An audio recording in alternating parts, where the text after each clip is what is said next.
Good morning po. Tayo po'y mag-aral ng salita ng Diyos. The book of John chapter 13 verse 15. Sabi po rito, binigyan ko kayo ng halimbawa upang inyong tularan.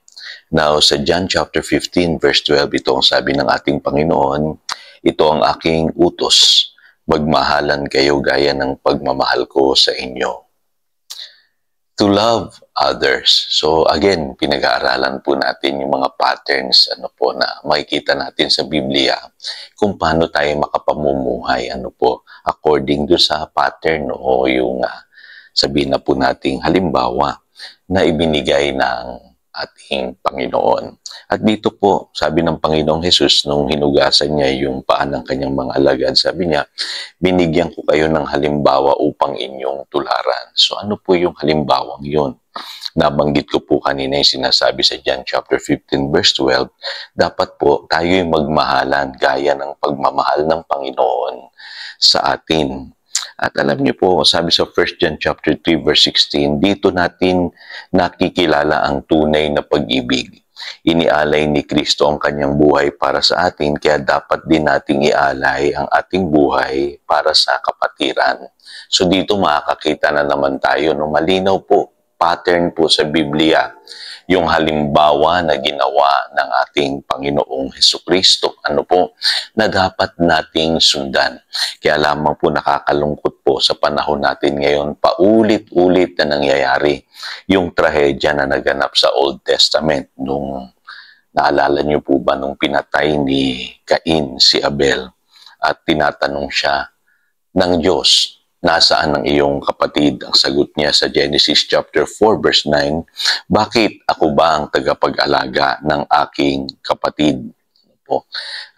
Marami sa atin ngayon ay hindi na iniisip yung kalagayan ng ibang tao, ng ating kapwa o ng ating kapatid.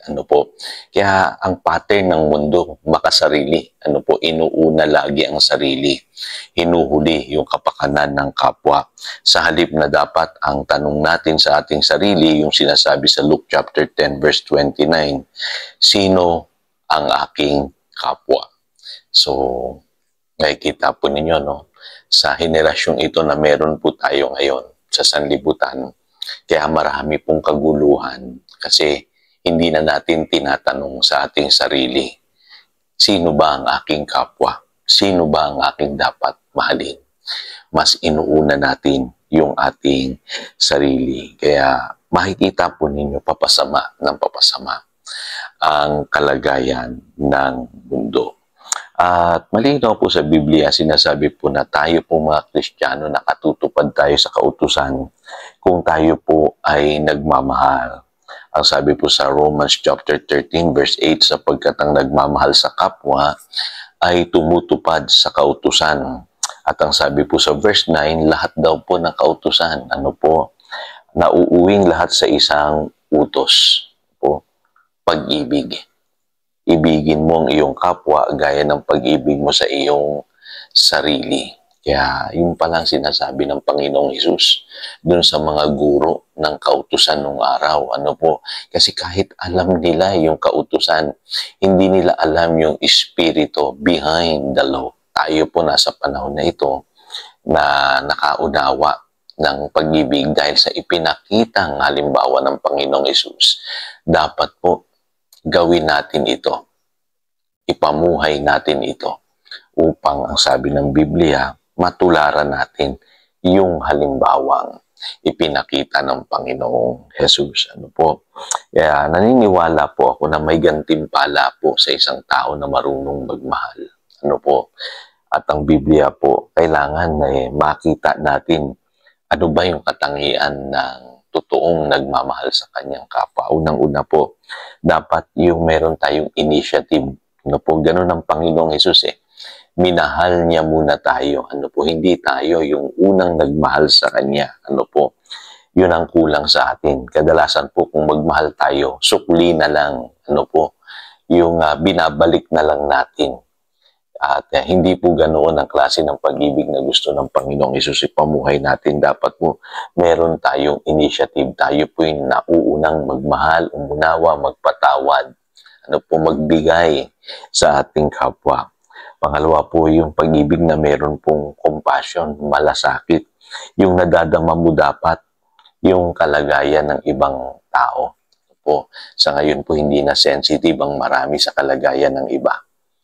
At ang sabi ng Biblia sa Romans chapter 13 verse 10, kung ikaw ay nagmamahal, ay hindi ka dapat gagawa ng masama sa iyong kapwa. Pangatlong katangian po ng pag-ibig, isipin natin na ang kautusan, tinutupad natin kung tayo po ay nagmamahal. So maraming tao, pinipilit nilang i-obey yung kautusan to the letter. Pero ang totoo po, ang kautusan, kung may pag-ibig kang taglay sa iyong puso, nagaganap mo yan. At pangapat po, don't be selective. Huwag tayong magmahal ng mga gusto lamang nating mahalin. Kung mamimili tayo, magtatangi tayo ng tao. Ang sabi sa Matthew chapter 5 verse 46, kung ang nagmamahal lamang sa inyo ang siya lamang inyong mamahalin, anong gantimpala ang inyong maaasahan?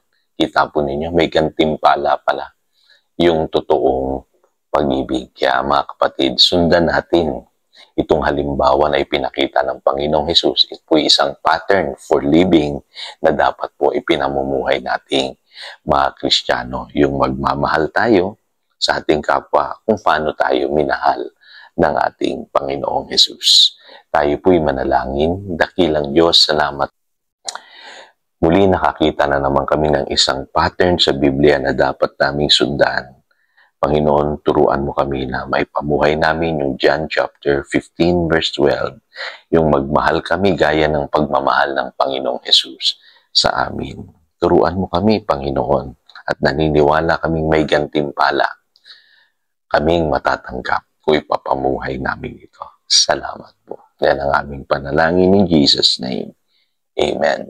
Again, ito si Pastor Jojo, nagpapaalala upang daluyan tayo ng pagpapala, manatili tayo sa kanyang salita.